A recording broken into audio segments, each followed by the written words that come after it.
Theranos was once heralded as a revolutionary force in the healthcare industry, a company poised to forever change the way blood tests were performed.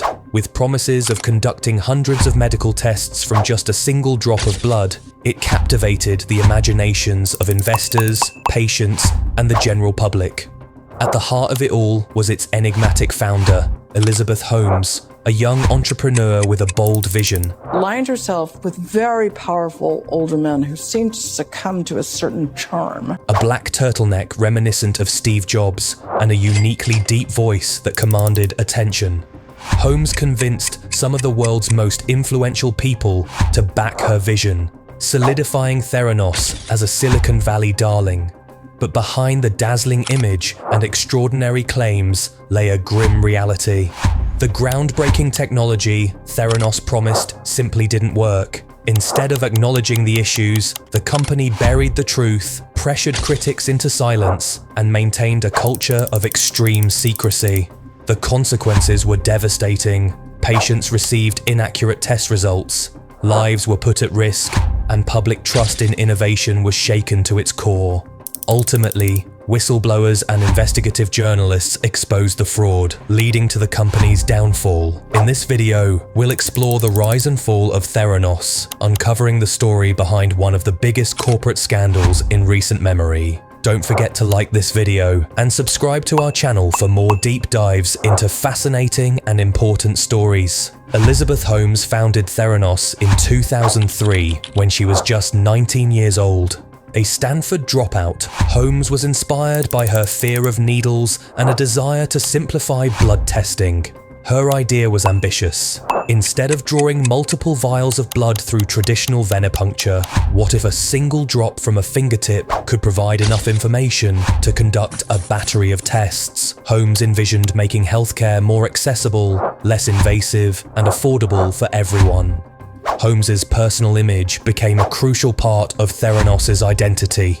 She adopted a minimalist, almost austere appearance, wearing black turtlenecks that mirrored the signature style of Apple's Steve Jobs. Her deep voice, a deliberate choice to make herself sound more authoritative, added to her mystique. Holmes quickly became a symbol of Silicon Valley's promise of innovation and disruption. By crafting a compelling narrative about Theranos' potential to democratize healthcare, Holmes attracted an impressive lineup of supporters. The company's board included prominent figures such as former Secretaries of State Henry Kissinger and George Shultz, retired four-star generals, and other influential leaders. High-profile investors like Rupert Murdoch and the Walton family poured hundreds of millions of dollars into the venture. At its peak, Theranos was valued at $9 billion, and Holmes herself became the youngest self-made billionaire in the world. Everything seemed to be falling into place for what was hailed as the next great Silicon Valley success story. The promise of revolutionary technology. The allure of Theranos' technology lay in its promise to make healthcare more efficient and accessible. At the center of the company's claims was the Edison machine, a small device that was supposed to perform over 200 different medical tests using just a single drop of blood. This idea was revolutionary. Traditional blood testing typically required multiple vials of blood and days to produce results. Theranos' technology promised speed, simplicity, and accuracy, all while requiring only a fraction of the blood. The potential applications were endless. Patients with chronic illnesses could monitor their conditions more frequently without the discomfort of repeated blood draws. Emergency room doctors could quickly run diagnostic tests to make faster, life-saving decisions. People in underserved or rural areas could gain access to vital healthcare without needing to travel long distances to labs or hospitals. The sheer scope of what Theranos claimed to offer made it almost irresistible to investors and the public alike. The company also capitalized on the growing trend of consumer-driven healthcare. By partnering with major retail chains like Walgreens, Theranos aimed to place its testing devices in stores nationwide. Patients could walk into a local pharmacy, provide a single drop of blood, and receive results in hours. This direct-to-consumer model was a game changer, and it positioned Theranos as a company with the potential to disrupt not just healthcare, but also the traditional lab testing industry. Despite its grand promises, Theranos' technology never lived up to the hype. From the very beginning, the company faced serious technical challenges. The Edison machines, which were supposed to be the cornerstone of the business, were unreliable and often produced wildly inaccurate results. In reality, Theranos frequently used traditional lab equipment to process blood tests, while falsely claiming that its proprietary technology was responsible. The company's culture made it nearly impossible to address these issues. Under Holmes' leadership, Theranos maintained an atmosphere of extreme secrecy and paranoia.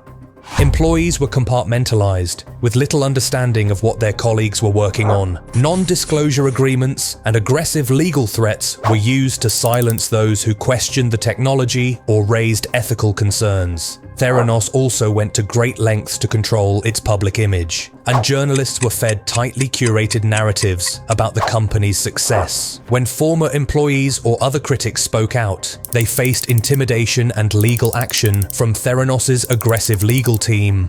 For years, this culture of fear and secrecy allowed the company to hide its shortcomings from investors, regulators, and the public.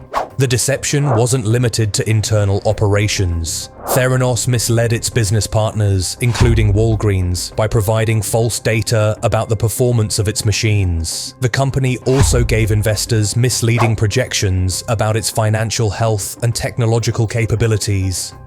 These actions kept the company afloat and inflated its valuation, but they were built on a foundation of lies. The human cost of Theranos' deception. The fallout from Theranos' deception wasn't just financial, it had a profound human cost. Patients who used Theranos' services often received inaccurate test results, which led to misdiagnoses and unnecessary medical treatments. For example, one woman was told she had suffered a miscarriage based on Theranos' test results, only to later discover that her pregnancy was healthy. Others were incorrectly diagnosed with conditions like cancer, diabetes, or HIV, causing immense emotional distress and, in some cases, unnecessary medical interventions. The ethical implications of Theranos' actions are staggering. By prioritizing its image and valuation over the well-being of its patients, the company put lives at risk. Trust is a cornerstone of the healthcare industry, and Theranos' fraudulent behavior eroded that trust. The company's actions also damaged public confidence in healthcare innovation. Theranos had promised to be a force for good, bringing cutting-edge technology to the masses. Instead, it became a cautionary tale about the dangers of prioritizing profit and hype over ethics and transparency. The collapse of Theranos. The beginning of the end for Theranos came in 2015 when investigative journalist John Carreyrou of the Wall Street Journal published a groundbreaking exposé on the company. Carreyrou had spoken with whistleblowers and uncovered a pattern of deception, including the fact that the Edison machines didn't work as advertised and that traditional lab equipment was being used behind the scenes. This article set off a chain reaction that led to regulatory investigations, lawsuits, and public scrutiny. Theranos' legal team, to bring the company's misdeeds to light. Their courage, combined with Carreyrou's investigative work, pulled back the curtain on the company's fraudulent practices. The fallout was swift. Walgreens ended its partnership with Theranos, and the company's valuation plummeted. Regulatory agencies like the Centers for Medicare and Medicaid Services, CMS, launched investigations, eventually revoking Theranos' license to operate labs. Investors sued the company, seeking to recoup their losses. By 2018, Theranos was officially dissolved. Elizabeth Holmes and former Theranos president Ramesh Sunny Balwani faced criminal charges for their roles in the fraud. The Theranos scandal offers a sobering reminder of the dangers of unchecked hype and the importance of accountability in business and innovation. One of the most critical lessons is the need for transparency. In an industry as sensitive as healthcare, where lives are at stake, companies must be held to the highest standards of honesty and integrity. Finally, the Theranos story underscores the value of whistleblowers and investigative journalism. Without the bravery of insiders who spoke out and the diligence of journalists who pursued the truth, the company's fraud might have continued unchecked. Their efforts were a crucial check on a system that allowed Theranos to thrive for far too long. The rise and fall of Theranos is a cautionary tale for our time. It's a story about the power of vision and the perils of deceit, one that serves as a warning to entrepreneurs, investors, and the public alike. Let us know your thoughts in the comments below, and don't forget to like this video and subscribe to our channel for more stories that matter.